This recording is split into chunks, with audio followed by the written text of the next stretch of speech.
Chapter 36. Luli. Their return to the desert was a solemn affair.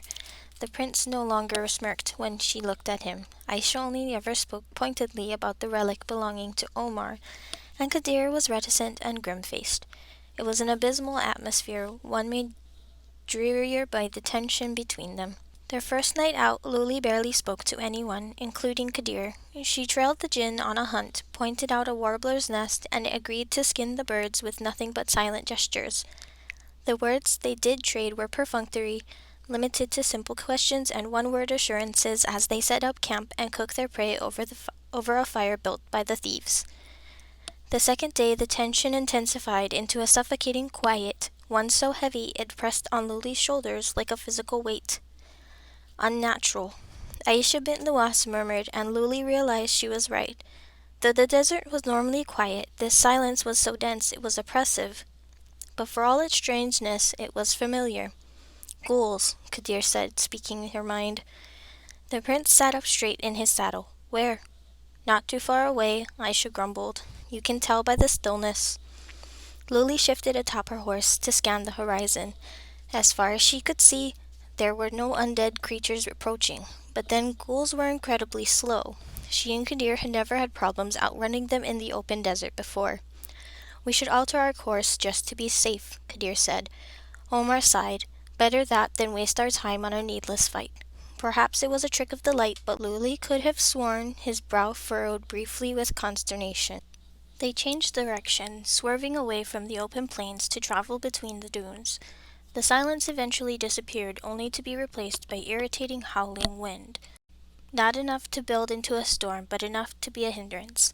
They rode faster and harder in the afternoon hours to find more secure shelter, and by the time stars scattered the sky, they were camping in the shadow of a large boulder. Right before they retired for the night, Luli overheard Omar say to Aisha, "Never a dull moment with ghouls around, is there?" Aisha responded with a tired shrug.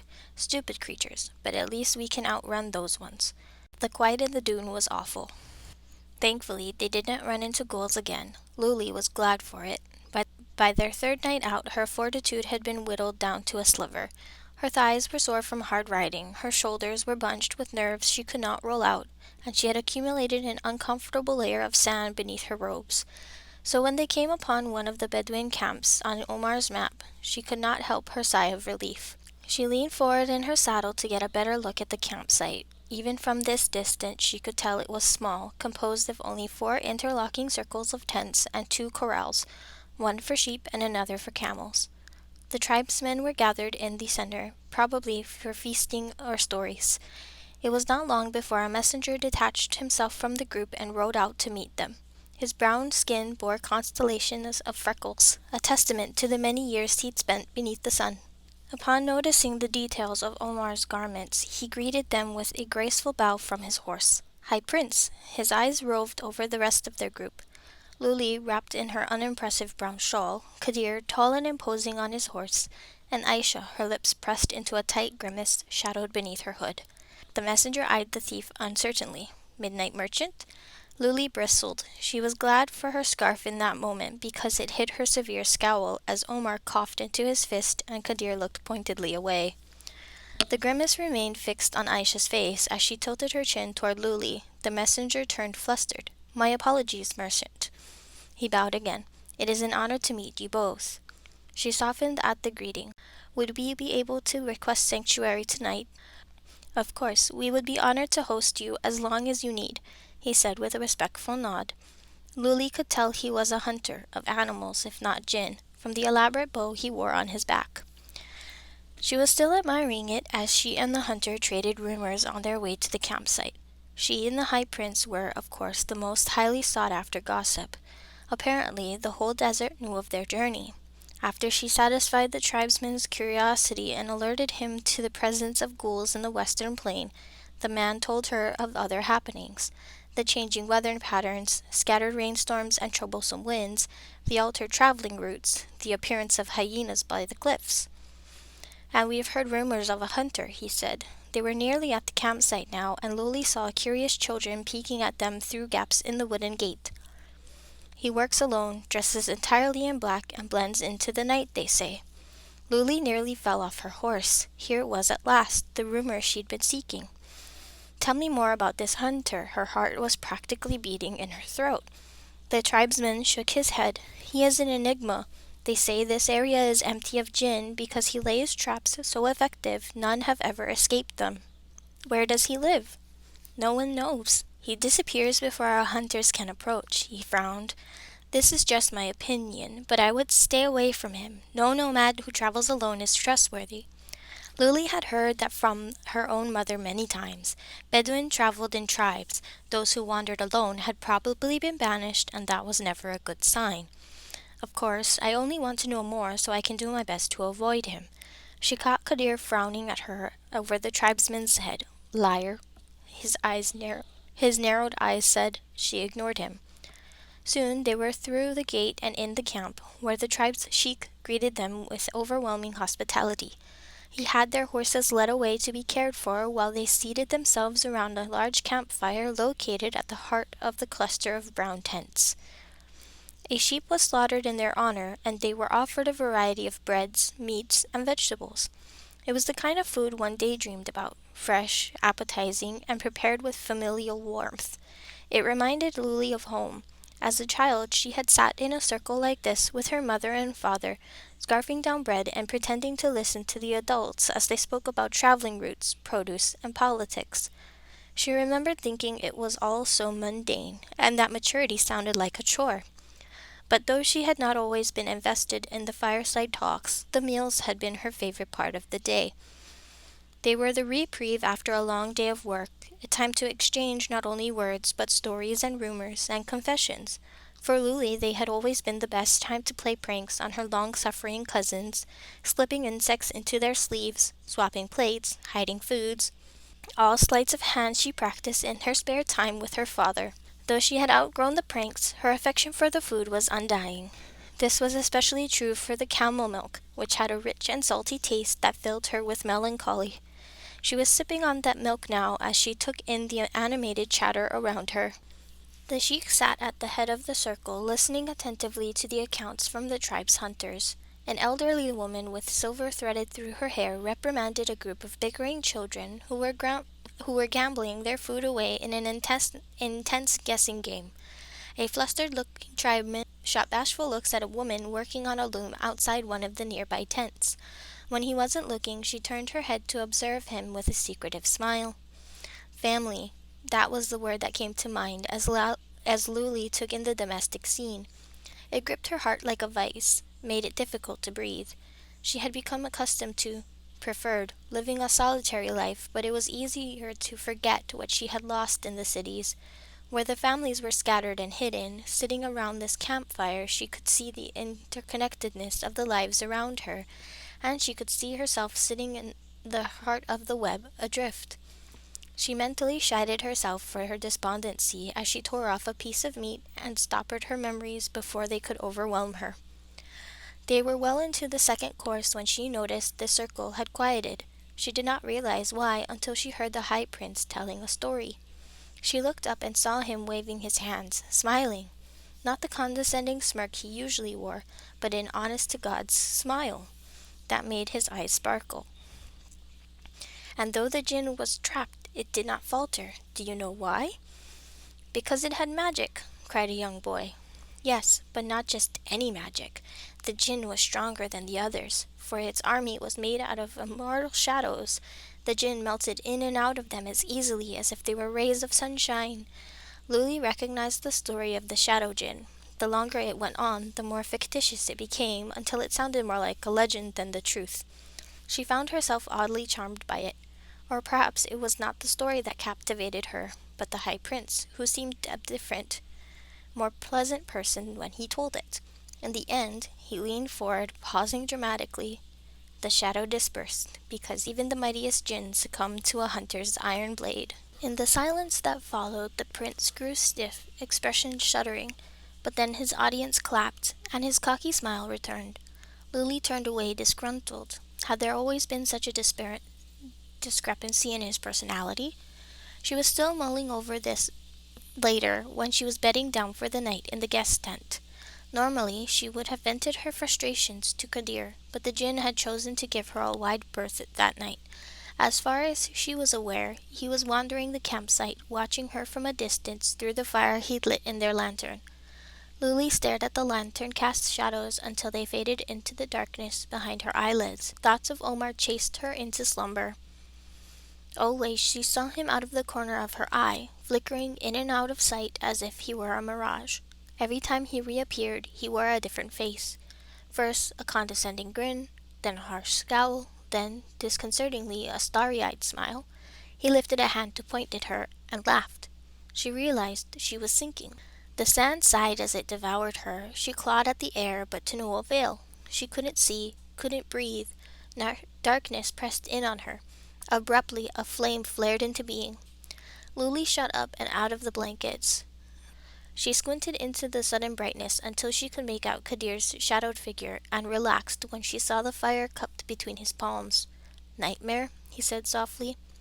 She groaned as she rubbed her eyes. "I was drowning in the sand sea."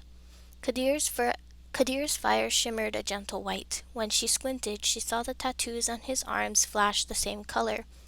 "I could keep this fire alive if it would help you sleep." "And attract unwanted attention? No." Her limbs cracked as she stretched. She found she was no longer in the mood for slumber. Kadir blew on the flame until it was nothing but embers on his palms. His tattoos dimmed as well, until they were just barely visible in the darkness. Luli had learned long ago that the tattoos appeared only when he used his fire magic. She traced the patterns with her eyes, wondering at some of the less aesthetically pleasing marks. "So," he said, "I see you're speaking to me again." She answered with a non-committal grunt. His lips quirked. "How convenient. I was just thinking it would be strange to tell you a story and not have to suffer your questions afterward." She drew her blankets around her like a shield. "Story? You were angry at me for hiding the truth, so I thought I would apologize by giving you a history lesson." "The subject?" Kadir raised a brow. "Myself." "And what will you talk about?" She kept her eyes on his tattoos. Kadir saw her looking and set a hand on his bicep. "I'll tell you about my markings." Luli leaned forward, close enough that she could make out where the patterns connected and diverged. She thought of the way they flared like fire. "Are they made with magic?" "Of a kind." "How did you get them?" Kadir considered a few moments before he said, "Some of them I was gifted, others I received as punishment. In my culture, every mark has a meaning." "What kind of meaning?" He shifted so that the inside of his arm was visible to her and ran his fingers down his veins. The tattoos flared back to life beneath his touch. They glowed red and gold, flickering softly as he traced the curved lines toward his fingers. She squinted at them. "It's shaped like a fire?" Kadir smiled. "Now look at this one." This time he traced the curve of his elbow.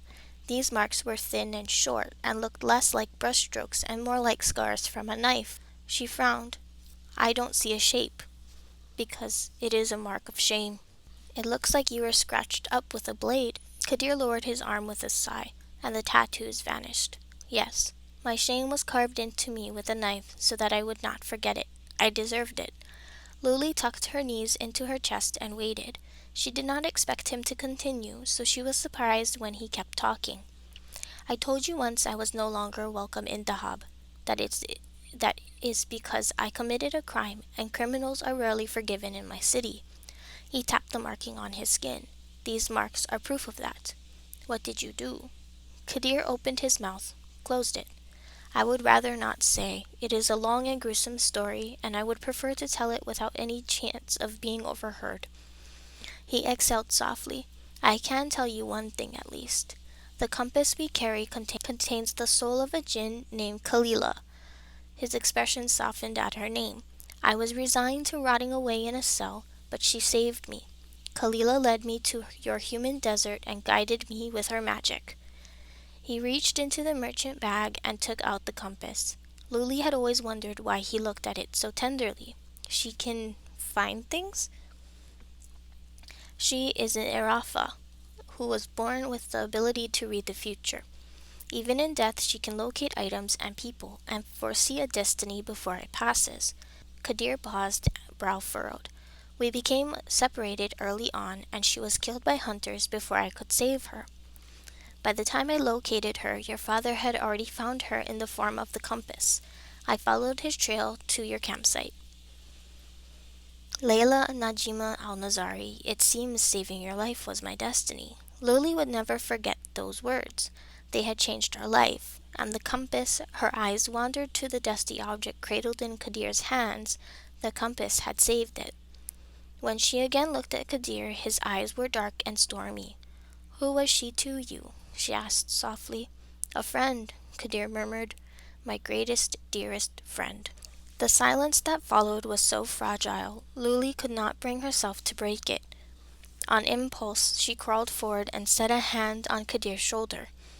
The jinn startled. What's this? You're trying to comfort me? I expected more questions.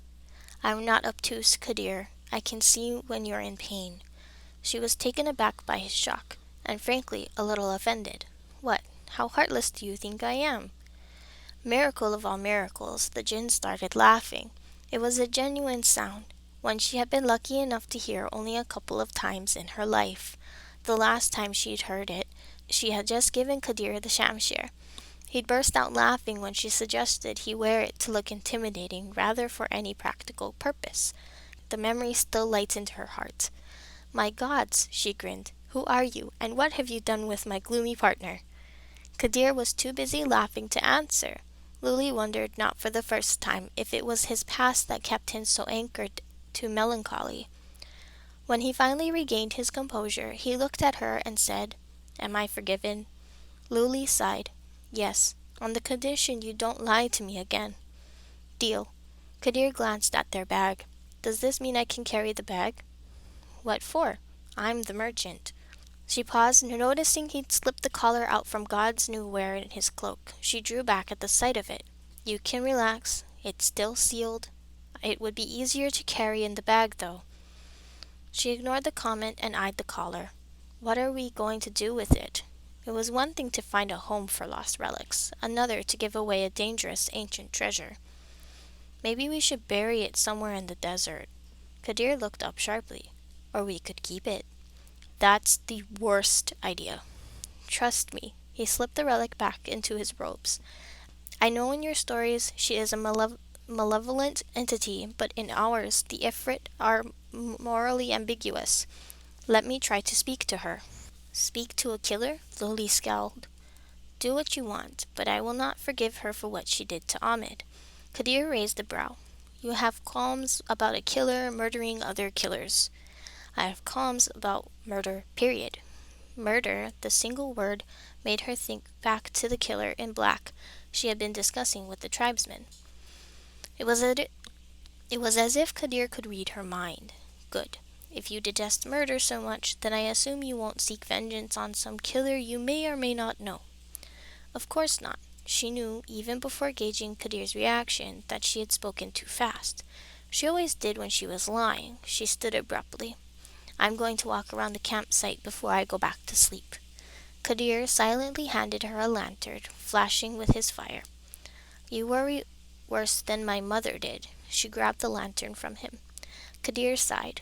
You have self-destructive tendencies. I have to worry. Luli rolled her eyes and walked away. She was glad Kadir could not see her face, because she was certain the battle waging in her heart would manifest in her expression.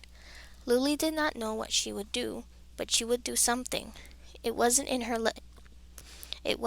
nature to let bygones be bygones.